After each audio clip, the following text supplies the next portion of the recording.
I want to start with President Trump's Chris. tweet on Friday afternoon. This is what he wrote. The fake news media, failing New York Times, NBC News, ABC, CBS, CNN, is not my enemy.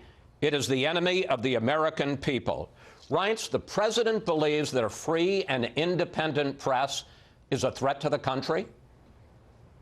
No, I think for the most part, and I understand where he's coming from, is that there are certain things that are happening in the news that just aren't honest. The media is willing to run with unnamed sources, apparently false leaked documents, to create stories. I mean, we deal with one after the next. I think that the media should stop with this unnamed source stuff. If you want to preserve democracy as we know it, you have to have a free and many times adversarial press. When you look at history, the first thing that dictators do is shut down the press. And I'm not saying that that President Trump is trying to be a dictator. I'm just saying we need to learn the lessons of history. I haven't seen any legislation coming forward that wants to limit the press. I see President Trump expressing his opinion rather forceful in his own, his own distinct way. He essentially views the First Amendment, because that's what these organizations represent, as an enemy of the people. This is something that you hear tin pot dictators say when they want to control all of the information. It's not something you've ever heard a president of the United States say.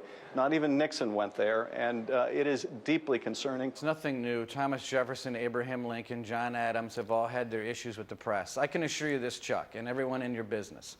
The president believes in the First Amendment. He believes in the free press. Senator McCain was right to say that we need, as politicians, understand the role of the press and jealously guard it. But I would say this to the American press corps. When it comes to Trump, you're over the top.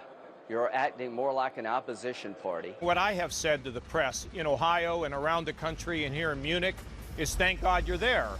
You're there to hold people accountable. And without a free press, well, we're going to have a free press. And while I don't always agree with the reporting of the press, they're vital. The key, though, is not to be over-sensationalizing anything, but get to the facts, let the investigation of the press go where it wants, tell the story. That's a part of America.